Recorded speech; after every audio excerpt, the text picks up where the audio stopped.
Are the Clippers the deepest team in the league? On today's episode, we visit that exact conversation, what I want the bench unit to be, where Marcus Morris Sr. falls into all this if he is still with the Clippers to start the season, and which guys we love just may not be getting enough minutes or may not have time to get any minutes on today's Locked On Clippers.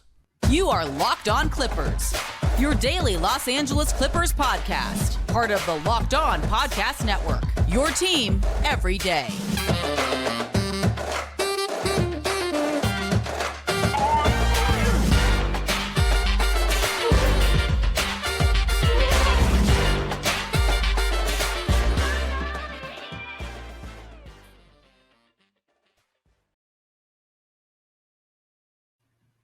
Yes, sir. You are locking in with the Clips here on Locked On Clippers. I am your host, Darian Vaziri, diehard Clipper fan for 18 years, and host my own YouTube channel and podcast known as Dime Dropper, where I go live after most Clipper and Laker home games and bring you Clipper vlogs when I attend games, as well as being an NBA historian, always trying to learn more about the history of the game. Thank you for making Locked On Clippers the first listen of your day. For today's episode, I talked about the starting lineup and what I want the projected starting lineup to be, in my opinion, in the last episode.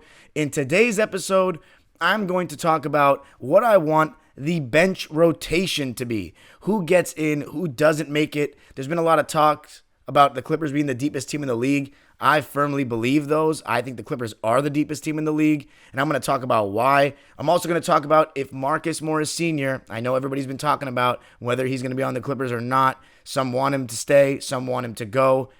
As of now, he's on the roster, so we're going to talk about where he fits in if he is still on the team. And then, of course, I'm going to end it with which guys that you love, we love, just may not see enough time this year just because the roster is so deep. So let's get right into it.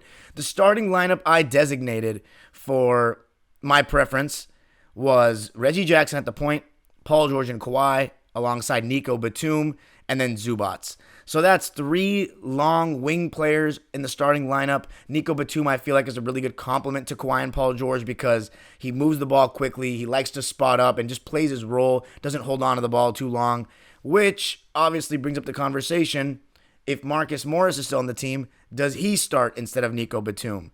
And if you bring Marcus Morris Sr. into the starting lineup, I just feel as though it's a little bit too much ball stopping. I know we've done it before in the 2021 season, but I just feel as though, the nature of the game of basketball is if you have a guy who can create his own shot, typically they can have the ball in their hands longer, and they're going to have the ball in their hands longer.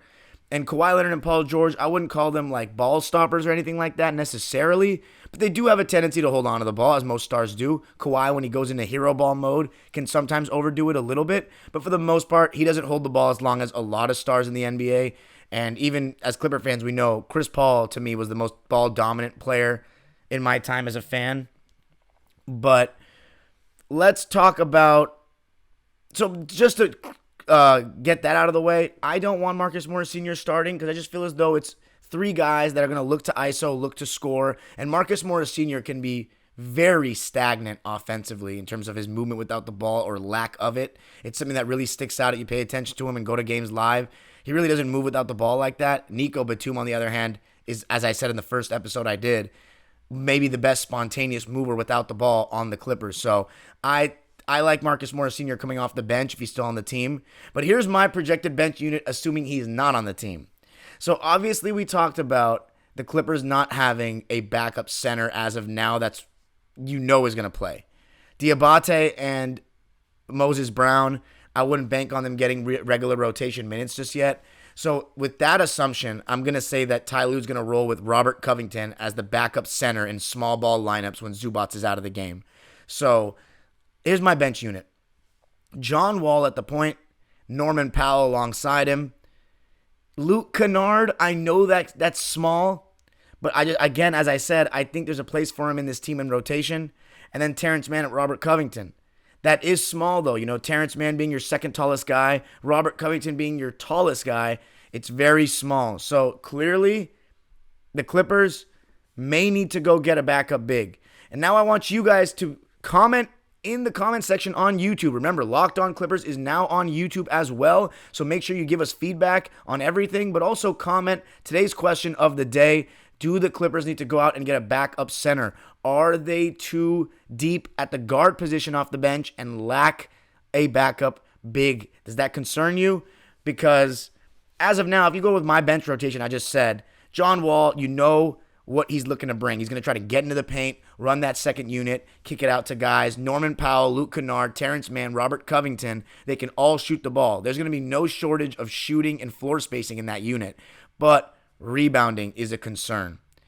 Defensively, Robert Covington, Terrence Mann, confident in them. They can hold their own against just about anyone. Luke Kennard, Norman Powell, John Wall, that remains to be seen. Now, Luke Kennard made some really big steps last year on the defensive end and was not a liability by any means to me. He'll still get targeted when there's very elite teams the Clippers are playing against that are going to try to put him in the pick and roll. But overall, I thought Luke Kennard got stronger, got better laterally, and overall just got more intelligent as a defender over the last year. And you saw it last season. He improved a lot defensively from his second year with the Clippers, from his first year with the Clippers to the second. John Wall's defense is going to be something to watch out for. He was a very solid defender in Washington. How much does he still have in the tank? Can he move well laterally? He's very strong. So we're going to see how that goes. And by the way, as far as John Wall, I was listening to Law Murray, one of the beat writers for the Clippers, talk about how he was at Rico Hines' runs in UCLA, I believe, Paul George and John Wall playing together, and he said that it looked like John Wall had played with Paul George for years, driving and kicking, looking strong, and the main thing that stuck out was he said that his three ball was looking good. Now, obviously, you can't take too much from an open run NBA players, even though they're playing against other NBA players, when there's no pressure, nothing crazy. It's going to be light work for them at times because they're such incredibly talented players. In the game, it'll be a little different. But John Wall did shoot about 39% from catch and shoot threes in 2021. So if he can hit his open threes off the catch, then maybe he can start.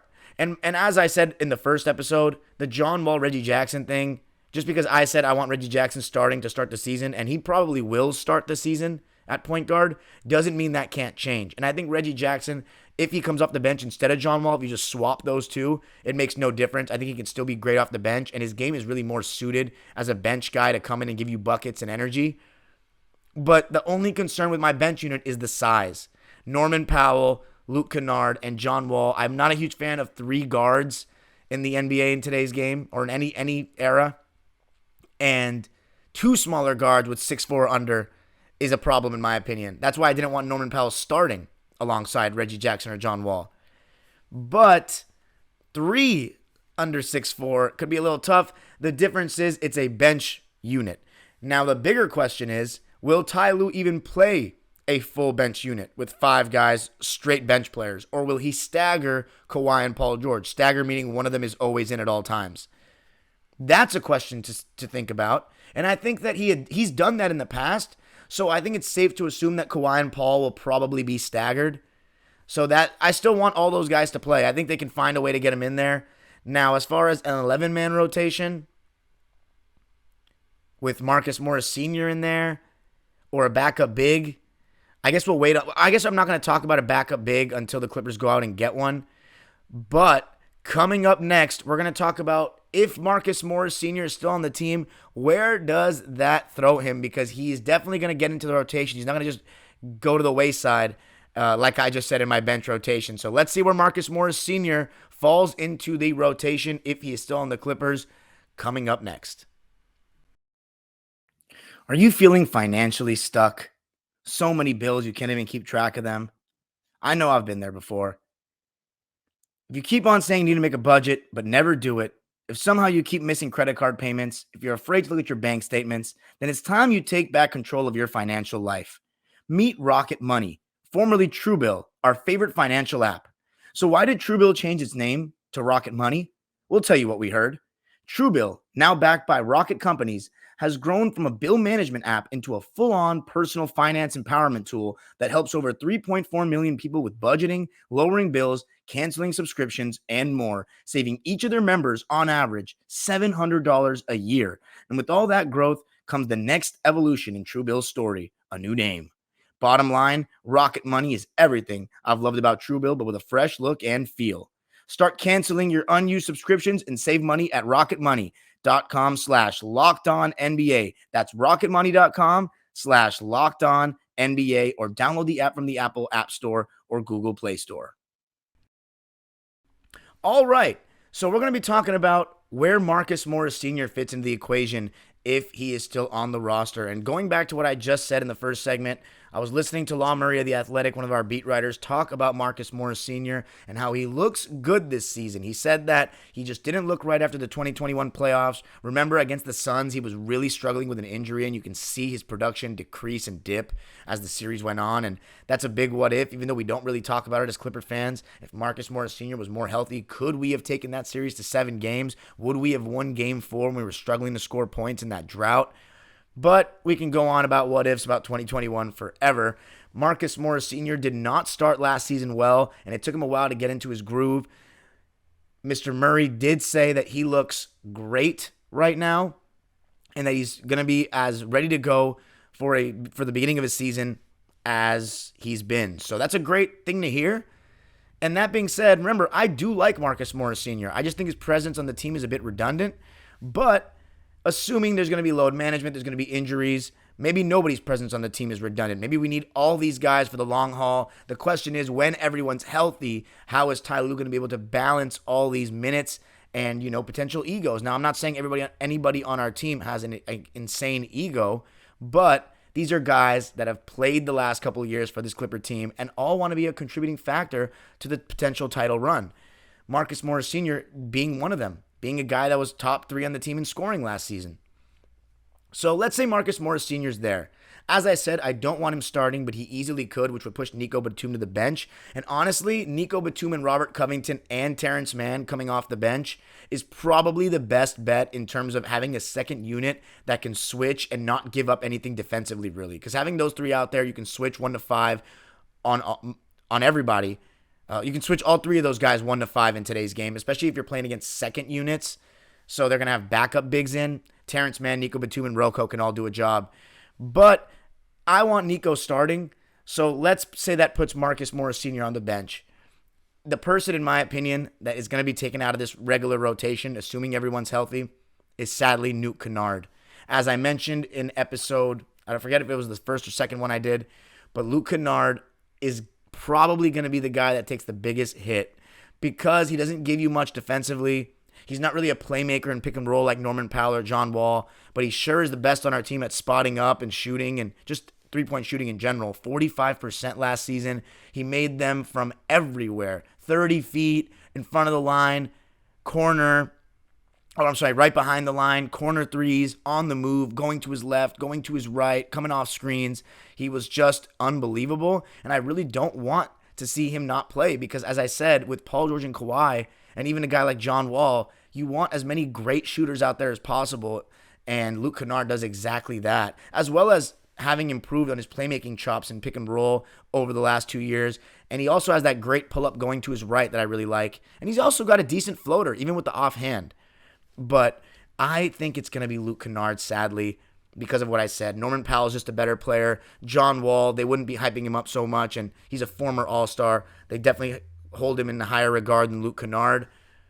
I think Luke Kennard will probably only play when maybe spot minutes if we go 11 deep, or if the Clippers go 11 deep. But if somebody's injured or load managing, Luke Kennard will surely be in there, so don't be too worried, Clipper fans. So let's look at the adjusted unit if you put Marcus Morris Sr. in there and take out Luke Kennard.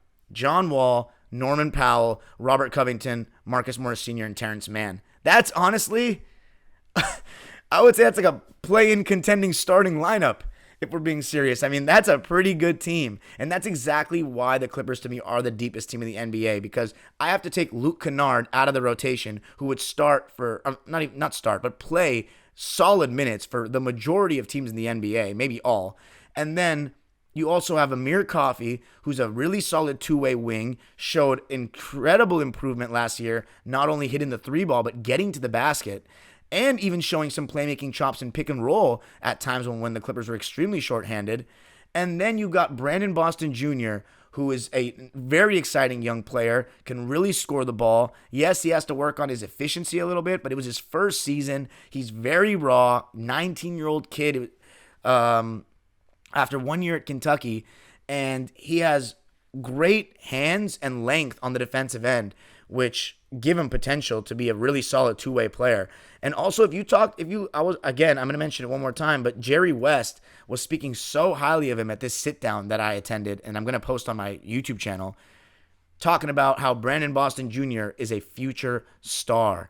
And if you get the Jerry West stamp of approval, by the way, sorry, he was 20 years old last season, Brandon Boston, but if you get the Jerry West stamp of approval like that, then there's no reason for me to believe that he's not going to be absolutely great. And my eyes tell me he's going to be great as well. But sadly, this season, there just won't be enough time for him. Unless many guys are out or there's multiple people load managing or being rested, I don't think you'll see much Brandon Boston Jr., which sucks because he could play for a lot of teams right now. So Amir Coffey, Brandon Boston Jr., and potentially Luke Kennard, if Marcus Morris Sr. is still with the Clippers, will be sacrificed regularly in the rotation.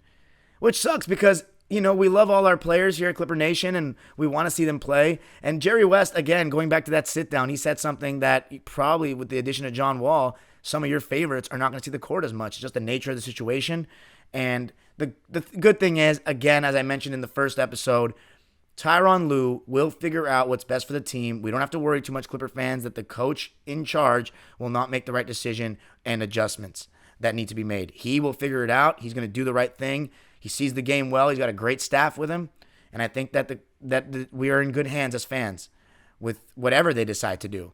But man, are the Clippers deep. I mean, Robert Covington is going to have an ability to not only knock down the open three, but his ability to switch onto multiple guys is so big. His help defense, his length in the passing lanes is great.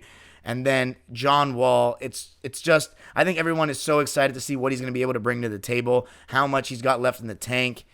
And he's definitely, because he's the only major addition the Clippers have made, definitely the one guy, the only player really that Clipper fans are just waiting to see, just excited to see. Because everybody else we know and has been on the team for a couple years, and that's a great thing, that continuity, the fact that Terrence Mann already knows how to play with Luke Kennard and Marcus Morris and all these guys. But Norman Powell and Robert Covington are slightly newer to the table. However, Robert Covington didn't get injured like Norman Powell did when he came after the trade deadline. So Terrence Mann, Reggie Jackson, all these guys, they played with Robert Covington a good amount by now. And Norman Powell, even though they haven't played with him as much, it'll be great to have a training camp with him coming up and just incorporate him into the culture of the team. And I think Norman Powell is going to be great. I think that he may be the third best player on this Clipper team, and he's just coming off the bench. But he has the ability to score at all three levels. He's got a solid floater, really good going to the basket, especially to his strong right hand, and he can even play making pick and roll. Remember, this is a guy who played with Kawhi Leonard and was a rotation piece, one of the 8 rotation players for that Toronto Raptors championship team in 2019, coming off the bench alongside Fred VanVleet and Serge Ibaka. He was awesome. He was not a defensive liability in those playoffs, and he was great. And he's only gotten better since then. So it's very safe to assume that he's going to have a big season for the Clippers. He could even start, but I'd assume that he would come off the bench, and I think he's going to kill it. Terrence Mann, he's going to only get better. His defense is fantastic. You know what he brings from an energy perspective. He moves without the ball. He rebounds. And hopefully his three-pointer and his mid-range jump shot will improve even more. And I really like when Terrence Mann play makes and pick and roll and comes off screens for that little mid-range when teams are in drop coverage, because he has shown potential to hit that mid-range from the right elbow especially. And I want him to continue to develop in that, because you can never have too many guys that can play make and create shots in pick and roll. And the Clippers have John Wall, Norman Powell, Paul George, Kawhi Leonard, and Reggie Jackson, and even a little bit of Luke Kennard, Terrence Mann, and Amir Coffey when need be. So shot creation will not be an issue for this Clipper team at all. But one issue will just be, as I mentioned earlier, sacrificing certain players' minutes because the Clippers are just so deep. And coming up, I'm going to talk about what the Clippers are losing with certain guys going to the bench, as well as answering a listener question that I got recently. Remember, ask listener questions. I will answer them on the show to end the show if they are good enough. And I trust that Clipper Nation and our listeners are good enough. All right, let's close it out. We're going to be talking about which Clippers are going to be going to the bench and probably won't be playing much because of the depth of the team. And then I'm going to answer a listener question about Kawhi Leonard to close out the show. But I already talked about Luke Kennard. I really want to see him play. And if we're being honest, this is one of the reasons why I was a little skeptical of us bringing in John Wall. Just because I really didn't think we needed a backup point guard as much as people thought if Kawhi and Paul George are going to be healthy. Because I know, as I said earlier in the episode, Ty Lue will likely stagger them, which means one of them will always be in at all times. And especially if we have Norman Powell, or the Clippers have Norman Powell or Reggie Jackson out there with them, at least one of them in there with them, you're going to be able to have guys that can create shots. And then Luke Kennard, as I said earlier, along with Terrence Mann, can also create shots in the pick and roll. And I've shown that they've gotten better at doing that, and I want them to keep developing that. But with John Wall, a guy that's a proven great playmaker, has averaged 10 assists in the past, you won't be seeing the ball, Luke Kennard playmaking too much, or even playing too much.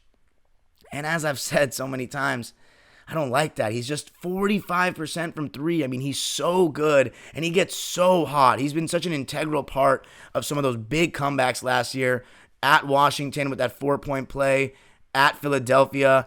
He just has this knack. He's got that, I forget what it is, but it reminds me of NBA Jam when a guy's just on fire and he's making everything. That's Luke Kennard for you. And it's sad that we may have to see him go to the bench. But another guy that we're going to have to sadly probably see go to the bench is Amir Coffey.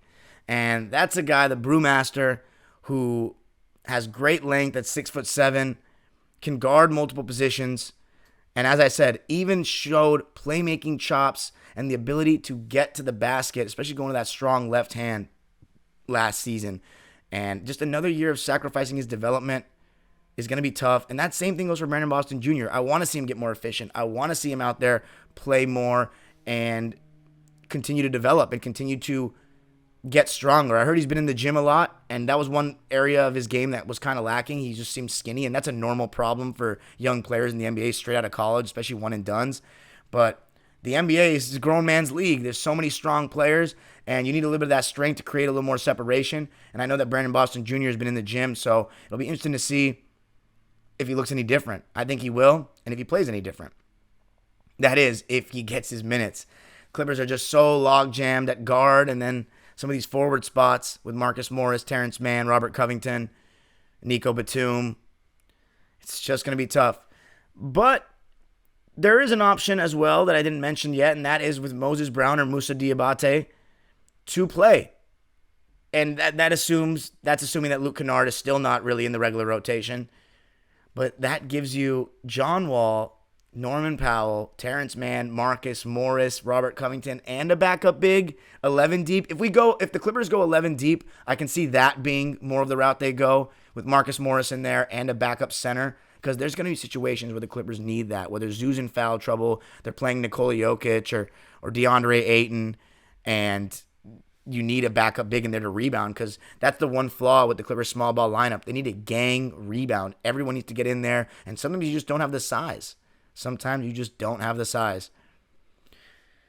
But I hope that answers any questions about the Clippers rotation. Let me know what you guys think of the lineup that I wanted off the bench. It's a small lineup, but I didn't say that I wanted them all in at once. That could be a little small. I want whatever. If Ty Lue's plan is to stagger Kawhi and Paul George, I just want those guys, those 10 guys I mentioned, or those 5 guys I mentioned off the bench, playing at some point with them. That's it. But for the listener question, somebody asked me where I would draft Kawhi Leonard in fantasy this season. And look, I stopped playing fantasy basketball a couple years ago, but I can answer this question. And I personally don't think that Kawhi Leonard should be too high of a pick if you're doing a fantasy league. Now, fantasy's changed a little bit since I played it, because now we've entered the load management era, and we've had guys rest. I couldn't imagine doing fantasy now. I feel like I'd lose my mind. But the amount of players that don't play games. But Kawhi Leonard is one of those guys that's going to be load managed. The Clippers are going to take him his health very seriously. They're not going to risk anything. So I would actually draft Kawhi in the second round. I know Kawhi is typically a first-round pick in fantasy basketball, but I would draft him in the second round. He's going to miss probably 20 games minimum, and I think he may be on a minutes restriction in the beginning of the season whenever he plays, and who knows if he's even going to be ready for opening night, as I've alluded to many times. So I would not draft Kawhi Leonard first round in fantasy. Oh, so they asked, okay, so another question I got is, the Clippers schedule from March 6th to March 26th. So let's take a look at that right now. The March was when I looked at the schedule, one of the easier months for the Clippers. The beginning of the new year is going to be tough. February is going to be brutal. But that month, I think things start to slow down. As I said, remember, the Clippers don't have any Eastern Conference road games after February 6th. So the rest of the season, the rest of February, the whole March and April, the Clippers will not have to play on the road in an Eastern Conference team. That's great for travel as the season winds down and hopefully means a lot more home games for Clipper Nation to attend.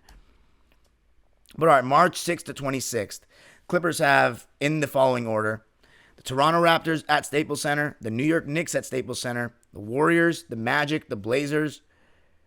Oh, I'm sorry. Let me read that again. The Raptors at Staples Center, the Knicks at Staples Center, the Warriors at Staples Center, and the Magic at Staples Center. That's just from March 8th to 18th. And I think that should be at least, they should beat the Raptors, Knicks, and Magic. The Warriors are going to be tough, but those three games, assuming nobody's injured at that time, should be W's. Then they go at Portland, should be another W. And then 2 games in a row, just like the Clippers have the 2 games in a row against the Oklahoma City Thunder in Oklahoma in the first 2 weeks of the season. They play the Oklahoma City Thunder again back-to-back, not back-to-back nights though, but back-to-back games on March 21st and March 23rd at the Staples Center. By that point, the Thunder could very well be tanking again, and the Clippers should absolutely win those games. And then the New Orleans Pelicans on a Saturday at 7:30 at the Staples Center as well, followed by the Chicago Bulls at home after that. So those are very winnable games. That's a really favorable stretch for the Clippers that they should win. So I don't know how that affects fantasy basketball, if that's your question, but absolutely a favorable stretch for the Clippers. But that's going to be doing it for me today, guys. On the next episode of Locked On Clippers, I am going to start going in depth about the individuals on the Clipper roster. What should we expect from them statistically? What do the Clippers need out of them to win the championship? Not just go to the finals, not go to the conference finals, not go to the second round, to win the championship, both in the regular season and the playoffs. And we're going to start from the top with Kawhi Leonard and Paul George on the next Locked On Clippers. Remember, if you want to find me, you can find me at DimeDropperPod on Twitter and YouTube. Make sure you subscribe to my YouTube if you are an LA sports fan or a Clipper fan. And keep making sure to give me feedback. I know it's very early. It's only my 3rd episode doing this, and I'm adjusting to the style and everything. Let me know what I can do better. I'm always trying to take constructive criticism. I know I had big shoes to fill, but I'm trying my best over here. Love this team. Love you guys. And we'll see you soon.